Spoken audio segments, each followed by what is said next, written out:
The movie opens with Ed and Lorraine Warren. They're investigating the Amityville house to provide information to the church. During the investigation, as Lorraine tries to contact the demonic souls, a child's soul leads her to the basement. It's there, in a mirror, that Lorraine first sees the demon nun. The demon nun terrifies Lorraine, then shows her a vision of Ed dying. Lorraine is absolutely terrified by what she sees. Next, we see 4 siblings at school, including Janet, who is the main character of the story. The children are on their way home from school. Their mother, Peggy, is raising all 4 children alone because her husband left them due to marital issues. Peggy was overwhelmed with the responsibility of her children because their father hadn't sent their monthly support for the past 3 months. This caused Peggy a lot of stress, but despite everything, she still took excellent care of her children and was raising them very well. Janet was playing with a Ouija board at night and asked her sister Margaret to join her. They both tried to ask questions to a soul supposedly present through the Ouija board, but they didn't get any response. Janet even asked if her father would ever come back. Later that night, at 1:04 a.m., while everyone was asleep, Janet woke up. She found herself in the living room on the ground floor but had no idea how she got there. Meanwhile, Margaret, who was sleeping in her own room, heard a loud knocking at her door. When Margaret opened it, no one was there. Just then, Janet appeared, and Margaret assumed Janet had been the one knocking. She didn't think much of it and went back to sleep. After this, the scene shifts to the US, where Ed and Lorraine are seen discussing with a doctor on a TV show. The doctor blames Ed and Lorraine, accusing them of faking everything and calling it all a drama. Hearing this infuriates Ed Warren, and that's where the show ends. Janet and her brother are shown playing with a toy car. Her brother tries to talk along, as he can't speak properly yet. At night, while everyone is asleep, Janet's brother, Billy, wakes up and goes downstairs to the kitchen for water. While drinking, he sees 2 swings outside the kitchen. One of them is moving as if someone is sitting on it. Janet is in her room, talking to someone in a dark corner, which wakes up her sister, Margaret. Janet is facing that direction and saying, "Leave our house, who are you, and leave Billy alone." Suddenly, her own voice turns deep and heavy, and she starts saying, "You will all die, and Billy will die too."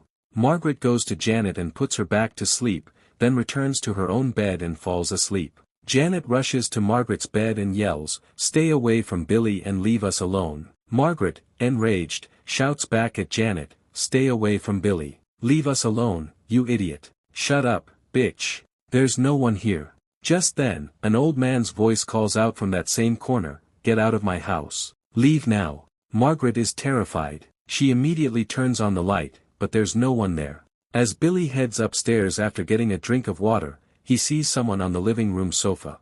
A toy rolls under his foot, and he kicks it into a nearby tent. But as Billy walks toward his room, he hears a noise from inside the tent. When he gets into bed, the toy inexplicably rolls out of the tent and into his room. He puts it back in the tent, but it gets sent right back out. Billy is really scared, so he runs to his mother and tells her, "There's someone in the tent." When her mother checks the tent, no one's there. But then, Peggy immediately hears a noise. She comes downstairs and is shocked to see Janet sitting on the couch. Janet tells her mother that she must have walked there in her sleep. Janet's body is burning up, and her mother tells her she won't be going to school tomorrow because she's not well. The next day, Janet is home alone watching TV when suddenly the channels start changing on their own. Janet puts on the channel she wants and sets the remote aside, but then the channels start changing again. Janet looks for the remote, but it's nowhere to be found. Just then, her mother calls. While talking to her mother, she sees the remote has moved to the other couch by itself. Frightened, she quickly picks it up. She starts watching TV again, but now the channels start getting distorted. Janet was connecting the TV signal when she saw an old man on the screen, sitting on a sofa with a remote in his hand. Janet immediately turned around, but he wasn't there, and the remote instantly dropped to the floor. Janet was terrified. Then, the old man screamed into Janet's ear, "This is my house. Leave." Janet was utterly petrified. The scene then shifts to Ed and Lorraine. Ed was painting, and when Lorraine saw the painting, she immediately recognized it as the demon nun. Ed told Lorraine that he'd had a very strange dream last night, and the demon nun had been haunting his thoughts ever since, which is why he painted her. Hearing this, Lorraine became quite worried and said that they wouldn't be handling any paranormal cases for a while. That night, as Janet got ready for bed, she tied herself to the bed to prevent herself from wandering off in her sleep. In the middle of the night, someone lifted Janet and threw her off the bed. Janet immediately got up. Just then, there was a knock at her door. Janet went outside to check and saw the sofa downstairs moving on its own. A frightened Janet locked herself in her room and tried desperately to sleep. Just then, the door creaked open on its own. Janet was terrified, and then she heard footsteps approaching her. Someone came right up to her and bit her on the shoulder. Janet screamed loudly, waking Margaret. But then, their beds began to shake violently. Both girls rushed to their mother. When Peggy came to check the room, she found the Ouija board, which made her scold them severely. Suddenly, a dressing table moved right before their eyes and slammed the door shut. Now, everyone was terrified. They all fled the house and ran to the neighbor's home. Peggy recounted everything that had happened to their neighbors, who immediately called the police.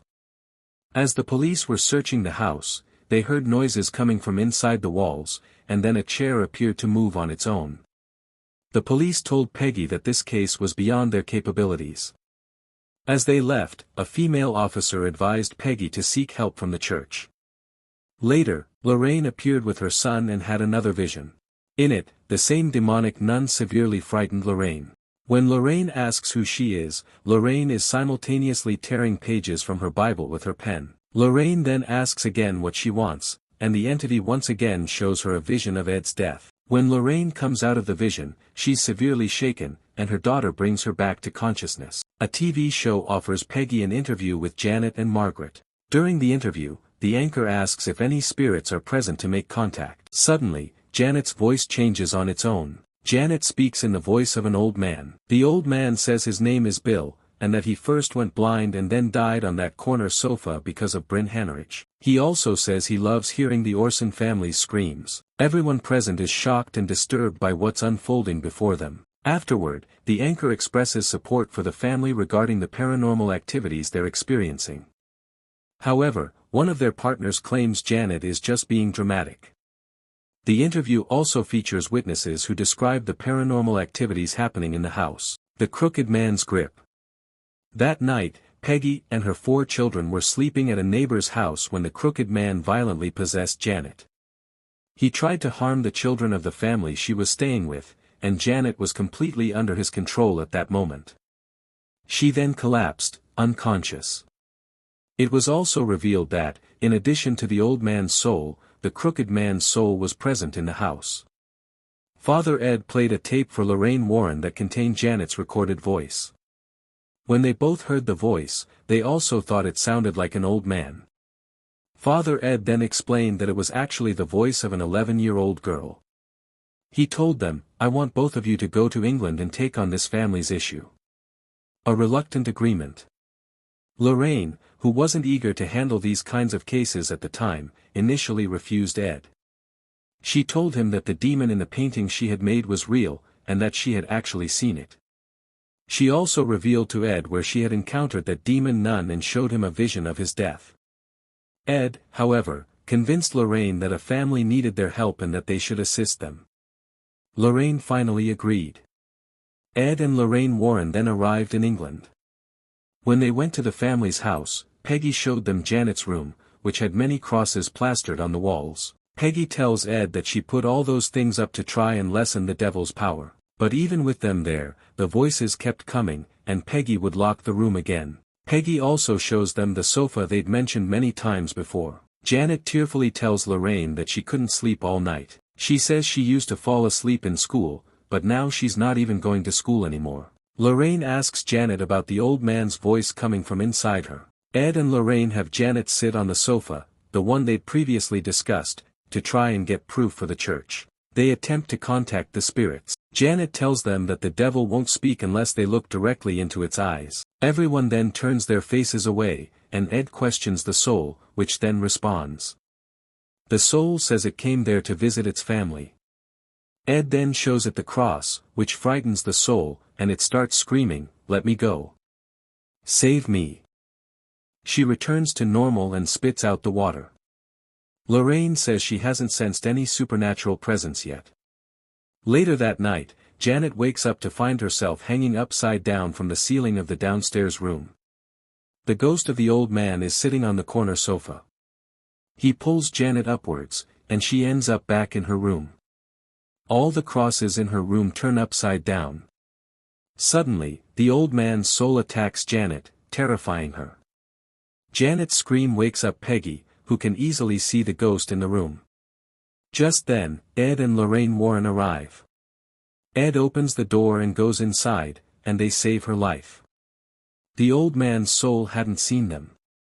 However, Lorraine notices a cross shaking on a snake. Ed and Lorraine Warren believe the family's story, but they still haven't seen the ghost themselves. So, they set up cameras and other instruments throughout the house to record all the supernatural activity. Ed goes to the basement to help Peggy fix her washing machine. As Ed starts working on the water pipes, Peggy sees a shadow moving towards him and warns him.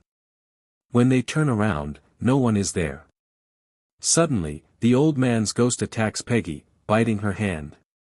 Meanwhile, Janet sees a ghost in the kitchen.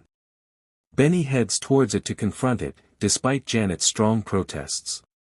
Janet then also arrives, but the ghost has severely possessed her. Hearing all the children's screams, everyone else rushes over too. Suddenly, something in the house starts throwing furniture around, and the kitchen door slams shut on its own. Ed breaks down the kitchen door to find Janet. They find her in the cupboard, where she's clearly been taken over by a demonic presence. Then, the same host who had dismissed all of this as Janet's drama shows everyone a video. It shows Janet herself throwing things around, proving to everyone that she's just putting on an act. The lady also accuses Peggy of faking it, which makes Peggy furious. She explodes and tells everyone to leave. Ed and Lorraine Warren also leave. Out of everyone, only their neighbors believe Peggy. When Janet's brother and sister ask her why she did it, she says the demon's soul told her to, threatening to kill her brother Johnny if she didn't comply. Ed and Lorraine Warren don't quite believe this either, but they wonder why Janet would fake it in a room with cameras. Ed remembers the data he captured there, and they listen to the recording from when the old man's spirit possessed Janet. Then, she gets a message from two separately recorded voices. When she plays both recordings simultaneously, the message is completed, revealing, "He won't let me leave." At that moment, Lorraine has a vision. In her vision, Lorraine sees the ghost of the old man sitting on the sofa. The old man tells Lorraine he came there to see his family and is now leaving, repeating, "He won't let me leave." He also reveals that the same demon possessing Janet will never let her go and gives Lorraine a hint on how to subdue it. Lorraine then sees the demon nun behind the old man's soul. Lorraine snaps out of her vision, her nose bleeding. Both she and Ed realize something is seriously wrong, so they return to Peggy's house. They understand that the old man's soul and the crooked man are merely decoys, designed to keep them from reaching the true demon, the demon nun. Inside the house, the demon fully possesses Janet and exerts its power. Janet uses her abilities to lift Margaret into the air and then throws her to the ground. Peggy quickly gets her children out of the house. When she goes back inside to get Janet, the door slams shut on its own. Just then, Ed and Lorraine Warren arrive. Ed tries to break down the door, but it's incredibly strong and securely shut. Ed then tries to enter through the house window, but a sofa flies into the room and blocks that window too. However, Ed had to save Janet, so he goes around to the back way, heading into the basement. As Lorraine starts to follow Ed into the basement, that door also locks. Lorraine tells Ed to stop, explaining that the demon is very powerful and Ed won't be able to face it alone. But Ed goes inside without listening to her. Lorraine gets quite upset that she can't go inside with Ed. Meanwhile, Ed tries to break through the basement route to get into that room. Just then, a water pipe bursts open, spraying directly into Ed's eyes, injuring them and making everything blurry. Then he hears the sound of a song and moves towards it. As Ed goes further, we see a demon's hand on a wall. All the while, the crooked man is behind Ed, and Ed reaches the TV room. From there, Ed hears Janet's voice from the upstairs floor, and then he also hears the demon's voice. Ed then takes the cross from his neck and appeals to the demon to retreat. At that moment, Lorraine recollects all the memories relevant to the demon. Lorraine immediately remembers that the demon had told her its name. By speaking the demon's name aloud, its power can be weakened, and it can be overpowered. Lorraine then also remembers that she had written the name of that demon nun in her Bible, the climactic confrontation. Just then, lightning strikes the tree outside, splitting it. The broken tree now perfectly matches the shape Lauren saw in her vision. Meanwhile, Ed reaches the first floor, searching for Janet. Suddenly, the clock man appears and attacks Ed, but Ed manages to defend himself. Ed then enters Janet's room, only to find the demonic nun has completely possessed Janet. The window pane shatters, and Janet tries to jump out, aiming for the jagged tree below. Ed desperately tries to stop her, but as Janet leaps, Ed grabs her hand. However, Ed also loses his footing, and they both begin to fall. At that moment, Lauren rushes into the room and sees the demonic nun orchestrating everything. As Lauren moves to help Ed, the demonic nun uses her powers to throw Lauren across the room. Lauren then confronts the demonic nun, calling her by her true name, Valak, and commands her to return to hell. Slowly, the demon's power wanes, and the demonic nun is forced back to hell. Lauren then helps Ed and Janet, pulling them back to safety, saving their lives. With the demonic nun gone, everything returns to normal. In the end, Janet is completely back to herself. Janet and Peggy come to thank Ed and Lauren for their help. Like and subscribe. Press the bell icon for never miss new videos update.